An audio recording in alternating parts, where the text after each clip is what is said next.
জ্ঞাপন করা যাচ্ছে।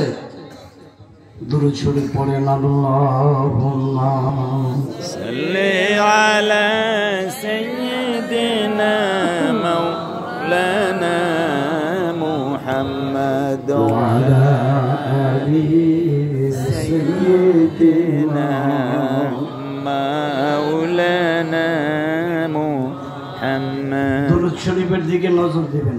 আর চতুর্দিকে যারা ঘুরতেছেন দয়া করে বসেন, না হয় সরে যান। যারা আসছেন বসেন, কোনো দিকে তাকাবেন না। দুরূদ শরীফ আসতে না জোরে? জোরে। আমি প্রথম আপনাদের থেকে ওয়াদা নেওয়াইছিলাম, দুরূদ শরীফ আসতে পড়বেন না জোরে পড়বেন? জোরে। দুরূদ শরীফ পড়লে লাভ না লস? লাভ। কি লাভ? অনেক লাভ। সুবহানাল্লাহ সুবহানাল্লাহ। हर के बाशद আমলে সল্লু মুদাম আদশে দু জগ শাওয়াদ বড় হয় হারাম। আল্লাহু আকবার। আল্লামা বলেন, যেই ব্যক্তি আমার নবীর শানে দুরূদ শরীফ পড়বে আমার আল্লাহ তার জন্য দুজকের আগুন হারাম করে দিবে। আমরা খুশি না? দুজকের আগুনে জ্বলতে চান না? এই দুজকের আগুনে জ্বলতে চান না? দুজকের আগুনে জ্বলতে না চাইলে আল্লাহর নবীর দুরূদ শরীফ বেশি বেশি পড়বেন। সুবহানাল্লাহ। কিতাবের মধ্যে দেখলাম নবীজি মসজিদে নববীতে বসে আছেন, এরই মধ্যে একজন সাহাবী দৌড়ে আইসা বলল, ইয়া রাসূলুল্লাহ, আমি একটা নিয়ত করছি। কি নিয়ত করছো? হুজুর, আরবের বাজারে খুব বড় একটা মাছ পাইছি, এই মাছটা কিনেই নিয়ত করছি আমি নবীজিরে মাছ ভাজি আর রুটি খাওয়াবো। আল্লাহ নবী বলতে, সাহাবী, তোমার এই দাওয়াত আমি কবুল করলাম। সুবহানাল্লাহ। সাহাবী একটা দৌড়ে বাড়ি গেলেন, বাড়ি যেয়ে বললেন, বিবি রে, আমার কপাল লাগিয়ে গেছে, রহমতের নবী আমার বাড়ি আসবে, মাছটা ভাজি করো আর রুটি ভাজো, রাসূল দুপুরে এসে আমার বাড়ি খাবে।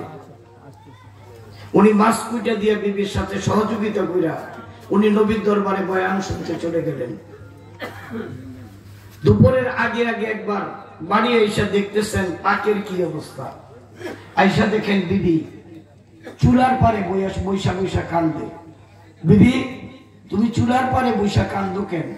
স্বামী গো, সেই থেকে এই পর্যন্ত আমি আপ্রাণ চেষ্টা করতেছি মাছ ভাজি করার জন্য, কিন্তু আমার কড়াইয়ের তেল শেষ হয়ে যায়, কড়াই পুড়ে যায়, মাছের গায়ে কোনো তাপ লাগে না। সুবহানাল্লাহ। সাহাবী আশ্চর্য হয়ে গেল, আগুনের কাম হলো পূর্বে, কিন্তু আগুনের মধ্যে মাছ দিলে পুড়ে না কেন, ভাজি হয় না কেন? নিজে এক টুকরা মাছ দিলেন, তেল শেষ হয়ে গেল, কড়াই পুড়ে যায়, মাছের গায়ে কোনো তাপ লাগে না। আল্লাহ নবীর সাহাবী একটা দৌড় মারলেন, দরবারে নববীতে যায় চোখের পানি ছেড়ে দিয়ে বলেন, ইয়া রাসূলুল্লাহ, সর্বনাশ হয়ে গেছে। নবী বলেন, সাহাবী, কি সর্বনাশ? হুজুর, আমি যেই মাছটা আপনাকে খাওয়াবো ওই মাছটা কুইটা দিয়ে আইছি, আমার বিবি এটাকে ভাজবে, কিন্তু সেই থেকে চেষ্টা করে আগুন শেষ হয়ে যায়, কড়াই পুড়ে যায়, তেল পুড়ে যায়, শেষ হয়ে যায়, আগুনের গায়ে কোনো তাপ লাগে না। আল্লাহ নবী বলেন, সাহাবী রে, এক টুকরা মাছ আমার সামনে নিয়ে আসো। সাহাবী দৌড়ে বাড়ি গেলেন, এক টুকরা মাছ আইনা আল্লাহ নবীর কাছে ধরলেন। নবীজি হাতের মধ্যে মাছের টুকরাটা নিয়ে চোখের পানিগুলি ছেড়ে দিয়ে বললেন, সাহাবী রে, আমি যা জানি তোমরা তা জানো না, আমি যা দেখি তোমরা তা দেখো না। এরে সাহাবী, শোনো, এই মাছ দুনিয়ার আগুন তো দূরের কথা, জাহান্নামের আগুনের মধ্যে যদি ছেড়ে দাও, আল্লাহর জাতের কসম, এই মাছের গায়ে কোনো আগুন লাগবে না। সাহাবীরা দেখে বলে, ইয়া রাসূলুল্লাহ, এই মাছের গায়ে কেন আগুন লাগবে না? নবীজি ডেকে বলেন, সাহাবী রে, আমার সাহাবী, কোন এক সাহাবী নদীর কিনারে বৈশা আমি নবীর শানে দুরূদ শরীফ পড়ছিল, এই মাছটা নদীর কিনার দিয়ে গেছে, যখন আমার দুরূদ শরীফ শুনছে, সাহাবীর মুখে সাহাবীর জবানে জবান মিলাইয়া এই মাছটাও আমি নবীর উপরে দুরূদ শরীফ পড়ছে। আমি নবীর উপরে দুরূদ শরীফ পড়ার কারণে আমার আল্লাহ আল্লাহ অর্ডার দিয়ে দিছে এই মাস দুনিয়ার আগুন তো দূরের কথা, জাহান্নামের আগুনও জ্বলবে না। ঠিক তেমনি ভাবে আমার কোন সাহাবী যদি আমি নবীর শানে দুরূদ শরীফ পড়ে, ওই আমার কোন উম্মত যদি আমার শানে দুরূদ শরীফ পড়ে, আমার ওই উম্মতকেও আল্লাহ জাহান্নামের আগুনে জ্বালাবে না। আল্লাহুম্মা সাল্লি আলা সাইয়্যিদিনা মাওলানা মুহাম্মদ ওয়া আলা আলি সাইয়্যিদিনা। কো দিও আল্লাহ গুনাহ হইতে বাঁচিবার, আমল করিতে দিও সুন্নত নবী মুস্তাফার। আল্লাহুম্মা সাল্লি আলা সাইয়্যিদিনা মাওলানা মুহাম্মদ ওয়া আলা। জোরে নাচতে চিৎকার দিয়ে বলুন আলহামদুলিল্লাহ। যে আল্লাহ দয়া করে মায়া করে আজকের এই মাহফিল আমাদেরকে দান করলেন, শত কোটি দরুদ ও সালাম ওই নবীজির পবিত্র রওজা পাকে, যিনি যদি পৃথিবীতে না আসতেন আল্লাহ কুল কায়নাত সৃষ্টি করতেন না। সেই নবীজির পবিত্র রওজা পাকে উপস্থিত আজকের মাহফিলের সম্মানিত নেতৃবৃন্দ, প্রধান অতিথি সহ সর্বস্তরের নেতৃবৃন্দ, আবারও আমার সালাম নেই। আসসালামু আলাইকুম ওয়া রাহমাতুল্লাহি ওয়া বারাকাতুহু। আমি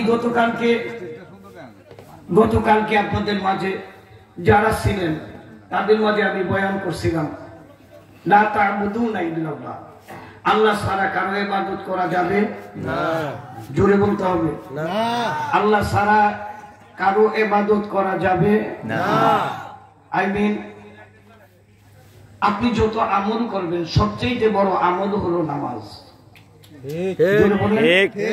সবচেয়ে বড় আমল হলো আল্লাহর আর বান্দার সাথে মিলনের জন্য, আল্লাহ এবং বান্দার দিদারের জন্য সবচেয়ে বড় হাতিয়ার হলো নামাজ। একটু জোরে বলতে হবে নামাজ। যার নামাজ আছে তার দ্বীন আছে, যার নামাজ আছে তার ধর্ম আছে, যার নামাজ নাই তার কিছুই নাই। একমত? ঠিক কি বলেন? একমত? একমত। তাইলে আমরা 5 ওয়াক্ত নামাজ পড়বো না ছাড়বো? পড়বো। জোরে বলেন পড়বো না ছাড়বো? এই মাহফিল দেওয়ার উদ্দেশ্যই হলো আমরা যাতে হকের পথে আইসা পড়ি, ঠিক কিনা? 2 নম্বর, আমি কালকে 5টি সাবজেক্টের উপরে কথা বলবো এই নিয়ত করে বসছিলাম, কিন্তু অনেক রাত হয়ে গেছে বিদায় একটা সাবজেক্টের উপরেই কথা বলছিলাম, নামাজের পরে। নামাজের পরপর যেটা ইবাদত, যেটা আপনার আমার করণীয় কর্তব্য, সেটা হচ্ছে ওয়াবিল ওয়ালিদাইনি ইহসানা। মসজিদের প্রথম কাতারের ভিতরে নামাজ পড়তে পড়তে কপাল দোলা করে বলেছে, এলাকায় নেতৃত্ব দিতেছে, হজ বছরে বছরে করতেছে, কিন্তু এমনও ঘর পাওয়া যায় মা নিস্তালায় স্পেজের ভিতরে মায়ের ছোট্ট একটা চকির মধ্যে রাইখা দিছে। ঠিক আছে না নাই? জোরে বলেন আছে না নাই? মা, আমি সেদিন দেখলাম বাংলাদেশের একজন মন্ত্রী, এত বড় লার্নেড ব্যক্তিত্ব, তার ঠিকানা হইল শেষ বয়সে বৃদ্ধাশ্রমে। আজকে আমাদের সমাজে দেখা যায় ছেলেরা বিয়ে করার পরে মা বাবার আপন থাকে না।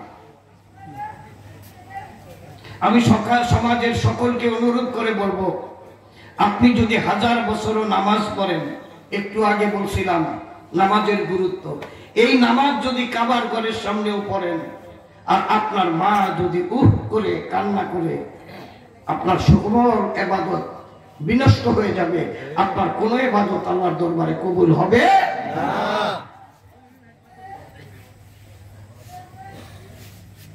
কিতাবের মধ্যে দেখলাম আল্লাহ নবীর সাহাবী হযরত আবু হুরায়রা রাদিয়াল্লাহু তাআলা গভীর রাত আল্লাহ নবীর কদমে আয়েশা সালাম দিয়ে বললেন, ইয়া রাসূলুল্লাহ, নবী বলেন, আবু হুরায়রা তুমি কাঁদতেছো কেন? এই গভীর রাত্রে কে তোমারে মারলো? আবু হুরায়রা বলেন, হুজুর আমারে কেউ মারে নাই। হুজুর গো, আমি একটা বিপদে পড়ে আসছি। কি বিপদ নিয়ে আসছো? ইয়া রাসূলুল্লাহ, আমি আপনার কাছে কালেমা পড়ে মুসলমান হয়েছি। প্রত্যেক দিন বয়ান শুনে আমি বাড়ি যাইতাম। আমার মা কোনোদিন আমারে জিজ্ঞাসা করে নাই কোত্থেকে আসছো, কোথায় গেছো, কিছু জিজ্ঞাসা করে নাই। আর আমিও নিজ থেকে মাকে বলি নাই আমি মুসলমান হয়ে গেছি। মা আমার কাফের, আমি মুসলমান। আজকে রাত্রে যখন আপনার দরবার থেকে আমি বাড়ি গেলাম, মা আমাকে জিজ্ঞাসা করলো, এত রাত্রে কোত্থেকে আসছো? আমি মুসলমান হতে পারি না, আল্লাহ নবীর সাহাবী। আমি সত্য বলে ফেললাম, মাগো আমি বিশ্ব নবীর কদমে ইমানের কালেমা পড়ে মুসলমান হয়ে গেছি। ইয়া রাসূলুল্লাহ, আমার মা কাফের, আমি যেই মুসলমান হয়েছি কথাটা বলতে বাকি মুহূর্তের মধ্যে মা তেরে বেগুনে রাগ হয়ে গেল। মা আমাকে বলল, কার পারমিশন নিয়া মোহাম্মদের কাছে কালেমা পড়তে গেলি? তুই কি জানো না মোহাম্মদ বাগদাদার ধর্ম চেঞ্জ কইরা নিজস্ব একটা ধর্ম মানুষের মধ্যে বিতরণ করতেছে, মানুষকে গ্রহণ করাইতেছে, এটা পাপের কাজ। এদিকে তুই কেন গেলি? আমাদের বাগদাদার ধর্ম ছেড়ে দিলি কেন? আমি বললাম, মা মুহাম্মদ সাল্লাল্লাহু আলাইহি ওয়াসাল্লাম কোনো খারাপ মানুষ না, কোনো খারাপ ধর্ম তিনি প্রচার করেন না। তিনি একত্ববাদের উপরে মানুষকে উঠাইতেছেন। ও মা, মাগো, আল্লাহর নবীর কদমে আমি সুন্দর ইসলামের সুশীতল ছায়ার তলে আইসা ইমানের কালেমা পড়ে মুসলমান হয়েছি। মা এই কথা শোনার সাথে সাথে আমাকে বলল, ঘর থেকে বের হয়ে যা। যদি তুই মুহাম্মদের কলেমা পড়ো, ওই ধর্মে থাকো, আমার ধর্মে থাকতে পারবি না। আর যদি আমার কথা শোনো, মুহাম্মদের বাড়ি যাইতে পারবি না। ইয়া রাসূলুল্লাহ, এই কথা শুনি না আমি কেঁদে দিয়ে বললাম, মাগো দুনিয়ার সব ছাড়তে পারি মা, বিশ্ব নবীর কদম আমি ছাড়তে পারি না।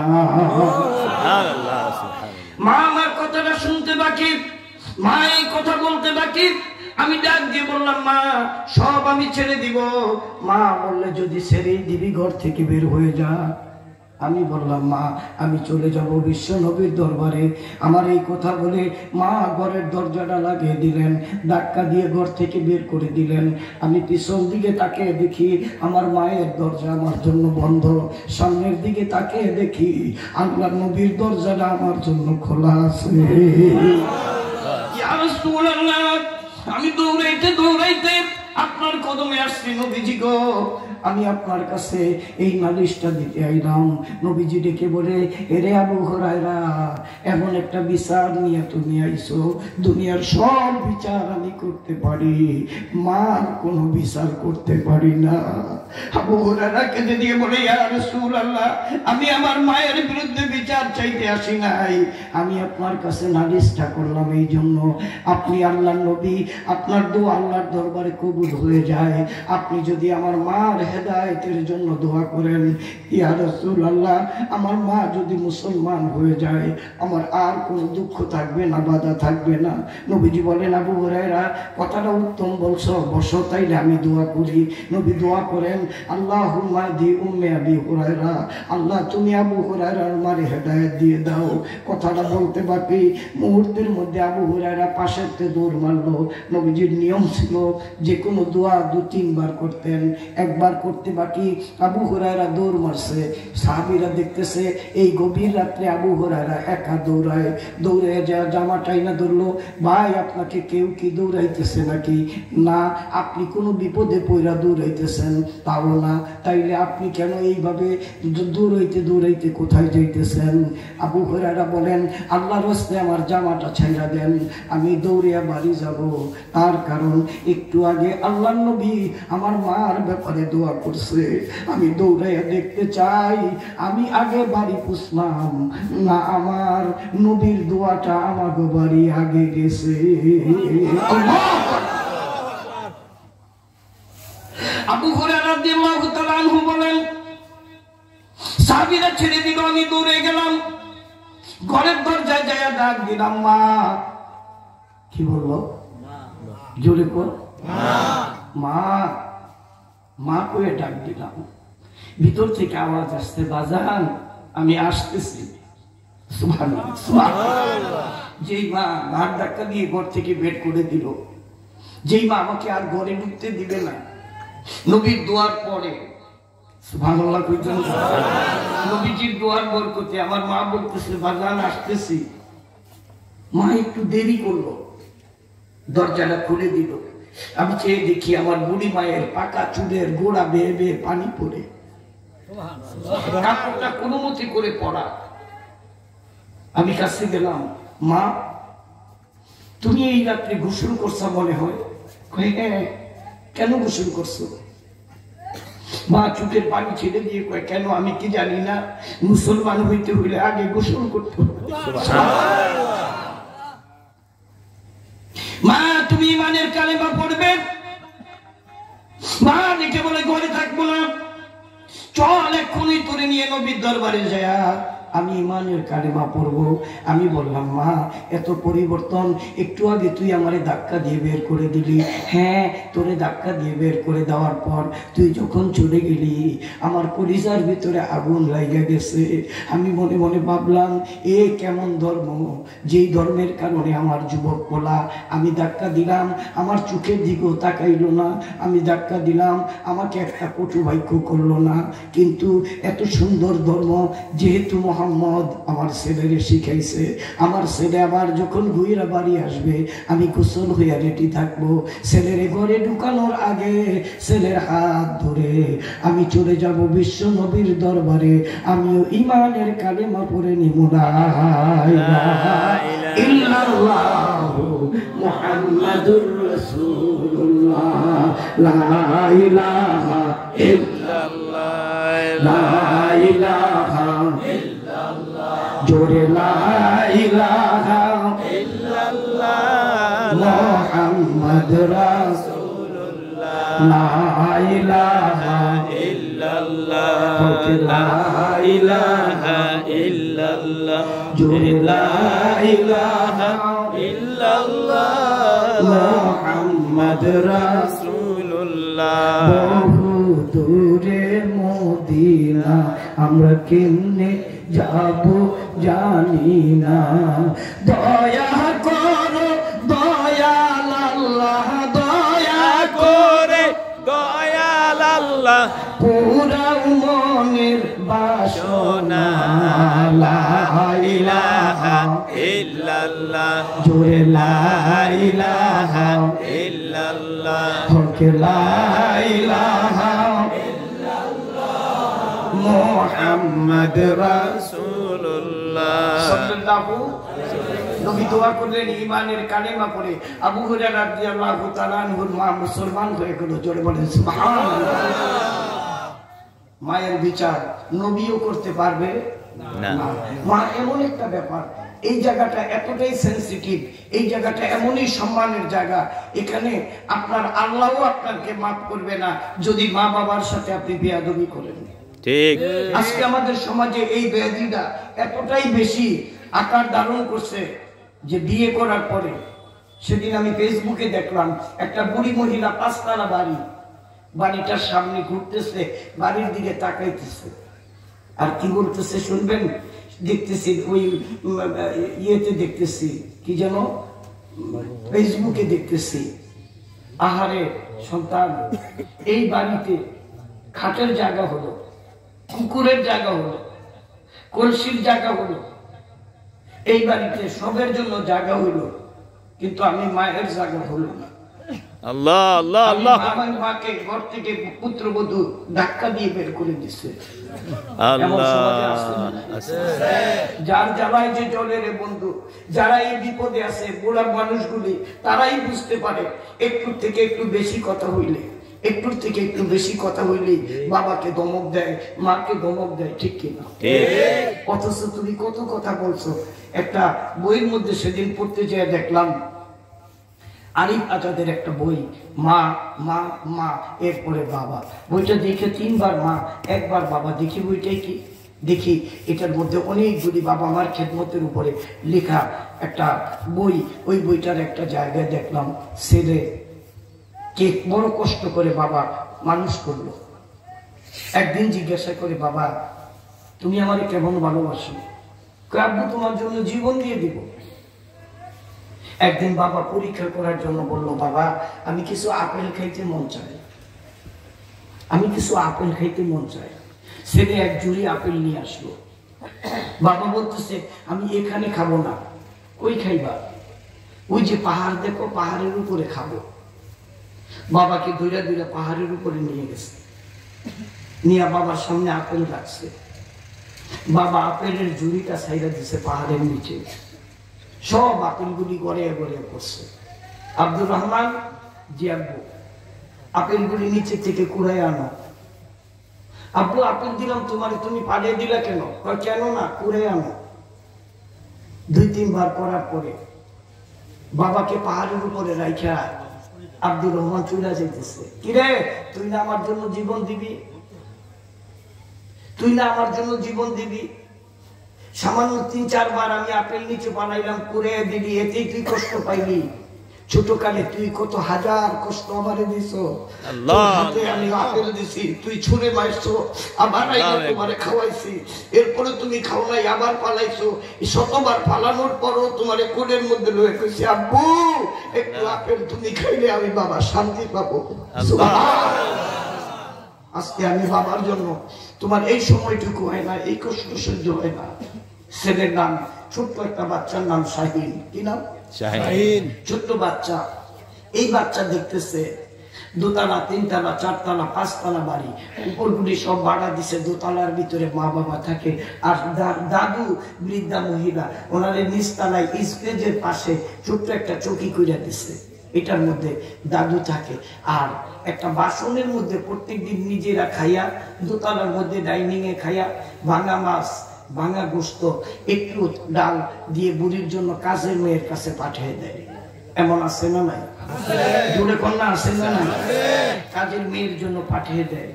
শাহিন স্কুলে যায়, তাকে দেখে দাদু ওই প্লেটের ওই ভাঙা বাসনের ভাতগুলা খায়। মা চলে যায় অফিসে, বাবা চলে যায় বিজনেসে। শাহিন এই ফাঁকে তরকারি আইনা, মিষ্টি আইনা, ফল আইনা দাদুরে লইয়া বইয়া খায়, আর দাদুর পুরনো দিনের গল্প শুনে। আল্লাহ, এমনি ভাবে দিন যাইতেছে, বিধাতার খেলা। দাদু মরে গেল। আমাদের দেশে একটা নিয়ম আছে, মরে গেলে বাসন বা বিভিন্ন বর্ণে করে কবরের মাটি উঠায়, আবার ওইটা কবরে রাইখা দেয়। এটা কোনো নিয়ম নীতি না, সওয়াবের কাজ না, এটা মুর্দারের কবরের উপরে রাইখা দেয়। শাহিন 3 দিন পরে আর সহ্য করতে পারে না, দাদু তুই নাই, কে আমার নিয়ে গল্প করবে?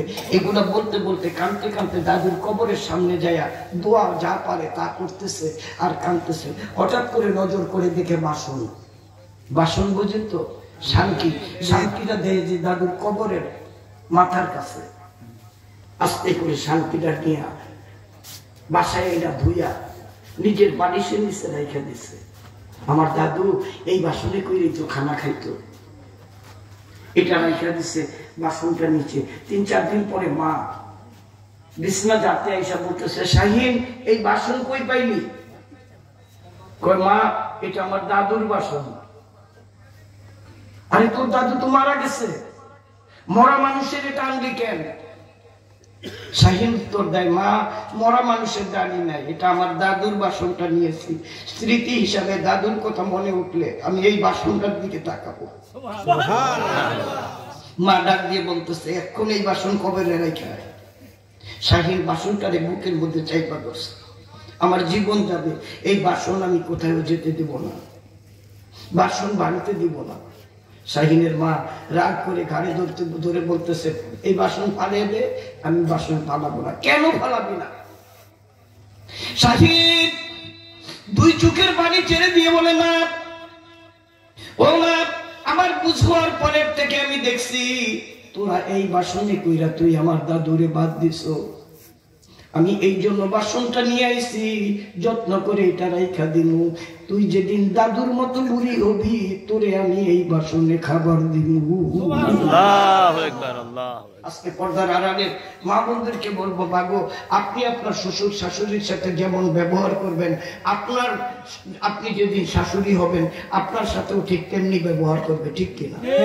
সন্তানদেরকে আমি বলবো, যারা যুবক মা বাবা দুজনকে পাইছো, জান্নাত তোমার হাতের কাছে, জান্নাত তোমার হাতের কাছে। কিতাবে দেখলাম মুসা আলাইহিস সালাম আল্লাহকে প্রশ্ন করতেছে, আল্লাহ আমার সাথে জান্নাতে কারে দিবেন? উনি ভিভিআইপি নবী এবং রাসূল, আমার সাথে কারে জান্নাত দিবেন? আল্লাহ উত্তর দিলেন, মুসা তোমার সাথে একজন কসাইকে দিব। কারে? কারে? মুসা আলাইহিস সালাম গরম না নরম? গরম। কথা কয় না। গরম। কেমন গরম? খুব গরম। কিতাবের মধ্যে দেখলাম 40 দিনের শিশু মুসা নবী ফেরাউনের কোলে লুটে গেছে, এমন জোরে এক থাবড়া মারছে ফেরাউনের কান পাইটা রক্ত পড়তেছে, পুরো এক সাইড প্যারালাইজড হয়ে গেছে। আসিয়ারে বলতেছে, ধরো তুমি ওরে ধরে, এইটাই আমার দুশ্মন। আসিয়া কই দূর, বাজে কথা কইেন না। কয় লাঠির থাপড়টা তো আমি খাইছি, তুই খাইছ। এক থাপ্পড়ে কিপ্তিরে মাইরা ফেলাইছে। মুসা খুব গরম নবী, উনি আল্লাহর পক্ষ থেকে এই খবর শোনার পরে যে আমার সাথে কসাই থাকবে, আল্লাহ এটা কেমন তোর কথা বল, আমি একজন ডাবল ভিআইপি নবী এবং রাসূল, আমার লোকে একটা পদমর্যাদার রূপ দেন, একটা কসাইরে দিবেন। মুসা আলাইহিস সালামকে আল্লাহ বলতেছেন, আপনার কথা আমি শুনলাম, তবে আপনাকে একটা পরীক্ষা করতে দিব।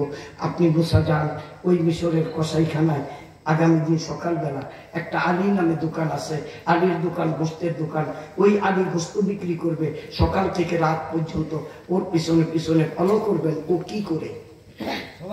তারপরে তুই পাহাড়ে আসলে আমি আপনাকে যা বলবেন আমি তাই মানবো, আমি আপনার কথা পূরণ করে দিব। মুসা আলাইহিস সালাম পরের দিন সকালবেলা আলীর দোকানের সামনে যায়, কে আলী? ও এটাই আলী। আলীর দোকান বরাবর দূরে দাঁড়িয়ে তাকে আছে। আলী কি করে? গোস্ত বিক্রি করে। গোস্ত বিক্রি করে মাঝে মধ্যে ছোট্ট ছোট্ট গোস্তের টুকরা একটা থলির মধ্যে নেয়। সারাদিন গোস্ত বিক্রি করা শেষ হয়ে গেল, পরন্ত বেরখায় গোস্তের কাঠুরিটা কাঁধের মধ্যে লইয়া আলী দৌড়াইতেছে। দৌড়াইতে দৌড়াইতে দৌড়াইতে মুসা আলাইহিস সালামও পিছে পিছে দৌড়ায়। একটা পাহাড়ি এলাকার মধ্যে চলে গেল, একটা ছোট্ট ঝুপড়ি। মুসা আলাইহিস সালাম ঝুপড়ির পাশে, বেড়ার পাশে দাঁড়ায় দেখতেছে কি করতেছে। দেখতেছে যুবক গোস্তগুলি, ওই যে থলির মধ্যে নরম নরম গোস্ত রয়েছে, গোস্তগুলি সলিড গোস্তগুলি বোনা করলো, রুটি ভাজলো, এই দুটা রাইখা এরপরে উপর থেকে, মাচার উপর থেকে একটা বস্তা বের করলো। মুসা আলাইহিস সালাম উকি মাইরা দেখতেছে বস্তা, বস্তার মধ্যে আবার কি, চেয়ে দেখতেছে আস্তে আস্তে আস্তে করে বাহির করতেছে আস্ত একটা মানুষ। আরো জোরে বলুন না সুবহানাল্লাহ। আস্তে একটা মানুষ বাহির করছে, হাত লাড়তে পারে না, পা লাড়তে পারে না, দাঁত নাই, সম্পূর্ণ প্যারালাইজ। এবার মুসা আলাইহিস সালাম দেখতেছেন আলী, ওনাকে নিয়ে যমুনার পাশে গেল, গোসল করাইলো, মইসা কাপড় পরে আর সুন্দর করিয়া এবার খাটিয়ার উপরে রাইখা মাথাটা নিজের রানের মধ্যে রাখলো। রাইখা দাঁত নাই তো গোস্ত রুটিগুলি চাবাইয়া চাবাইয়া মুখের মধ্যে দেয়। আল্লাহ আল্লাহ। আবারও দেয়, মাঝে মধ্যে পানি খাওয়ায়। অনেকক্ষণ পরে মা তোর পেট বসছে, মা হাত দিয়ে বলতেছে আমার পেট পড়ে গেছে, এবার তুই খা। আগে মাকে পেট পরে খাওয়াইয়া বালিশের উপরে মাথাটা দিয়া আদি আবার পুনরায় মায়ের হুকুমে গোস্ত রুটি লইয়া, রুটি আর গোস্ত এক কইরা মুখের মধ্যে নেবে। মুখ আর প্লেটের মাঝখানেই মায় ডাক দিল আলী। আদি হাতের খাবারটা পাতে রাইখা হাতটারে মুইসা কই মা অন্য কিছুর প্রয়োজন আছে কিনা বল। ডাক দিয়ে বলে আলী রে, আমি চেয়ে চেয়ে দেখলাম সারাদিন গোস্ত বিক্রি কইরা আইসা তুই গোস্ত ভুনা করলি, রুটি ভাজলি, আমারে গোসল করাইয়া খাওয়াইলি, বহুদিন যাবত তুই তোর মায়ের এত সুন্দর খেদমত করো। আমার বয়স হয়েছে, জানি না কোন দিন আইসা দেখবি আমি বইটা গেছি। আমি কেন যেন মন চাই এই মুহূর্তে তোর জন্য একটা দোয়া করতে মন চাই। আমার হাত দুইটা উপরের দিকে তুইলা ধর। আলী হাত দুইটা উপরে তুইলা ধরছে। মা কেঁদে কেঁদে বলে আল্লাহ তোমার শাহী দরবারে দরখাস্ত দিলাম গো। আমার আলীর খেদমতে আমি মা এতটা খুশি হয়েছি, আল্লাহ মার দোয়া তুমি কবুল করো। তোমার দরবারে আমার দরখাস্ত, এই জমানার নবী মুসা আলাইহিস সালামের সাথে আমার আলীর জান্নাত দিয়া দিও। সুবহানাল্লাহ, আল্লাহু আকবার। জোরে বলেন সুবহানাল্লাহ। সুবহানাল্লাহ। মুসা আলাইহিস সালাম কোথায়? আল্লাহ, ঘরের বেড়ার পাশে দাঁড়ানো। মুসা আলাইহিস সালাম আর কোনো কথা বললো না, ওখান থেকে দৌড়ায়, বুঝতেও দিল না যে উনি এখানে ছিলেন। উনি শুনছেন মায়ের দোয়া, একটা দৌড় মারছে, দৌড়াইতে দৌড়াইতে তোর পাহাড়ে উঠছে। আল্লাহ ডেকে বলে, মুসা কান্দো কেন?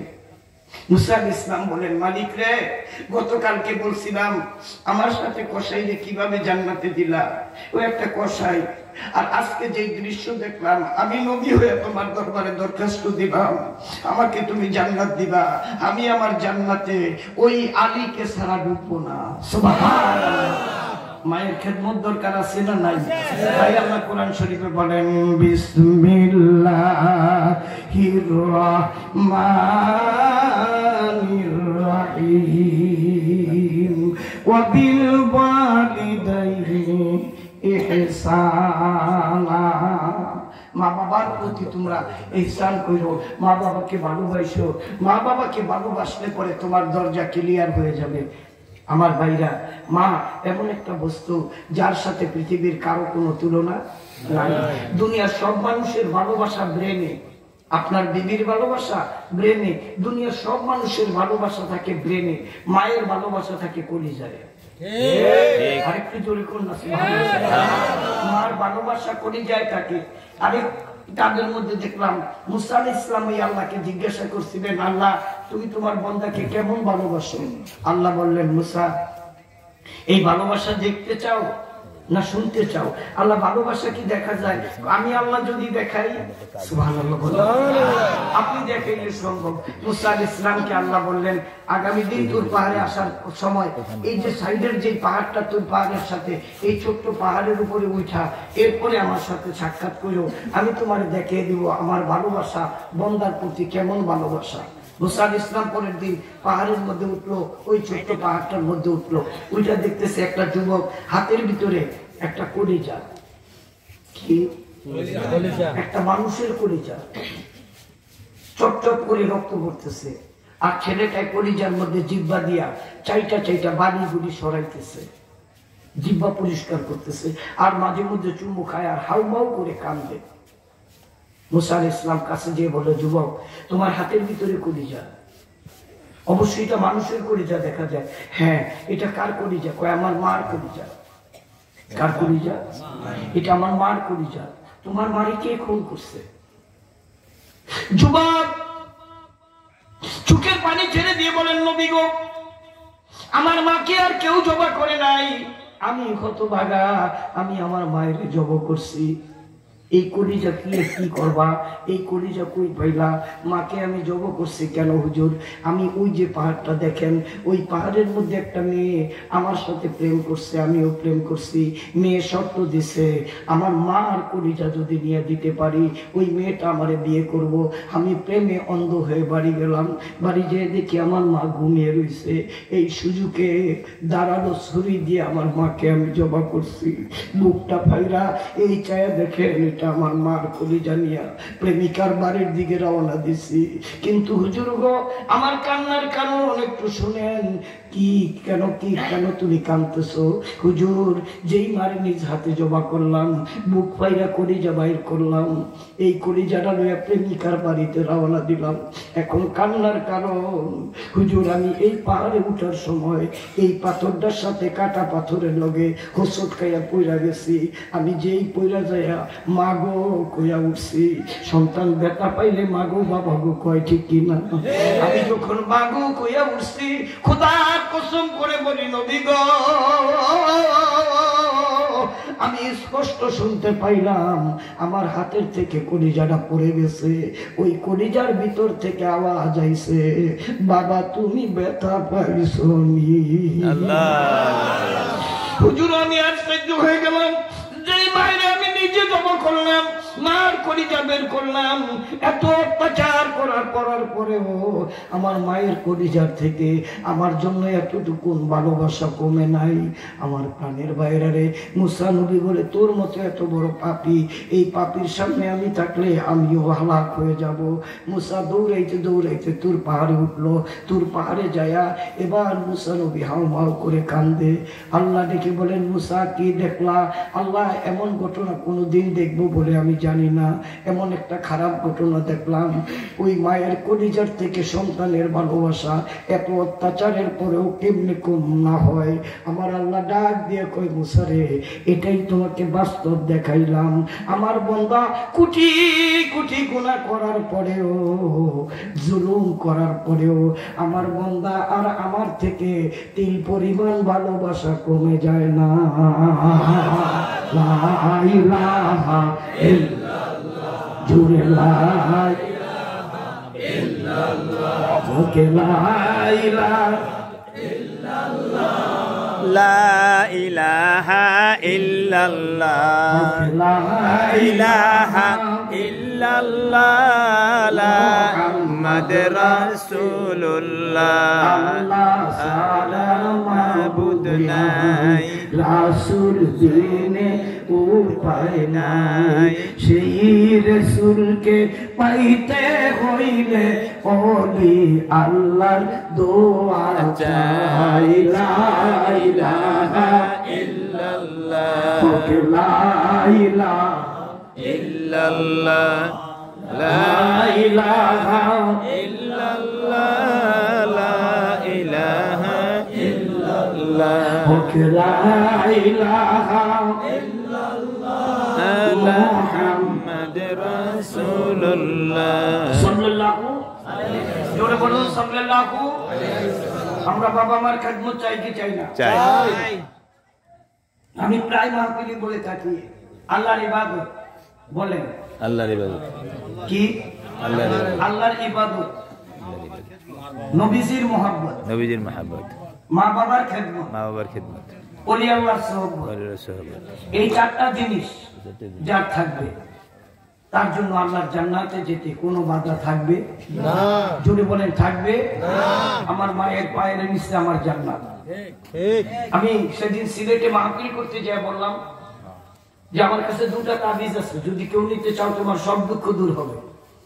অনেকে দাঁড়িয়ে গেল তাবিজের কথা শুনে। পরে আমি বললাম, একটা তাবিজ হলো তোমার মা, আল্লাহু আকবার, আরেকটা তাবিজ হলো তোমার বাবা।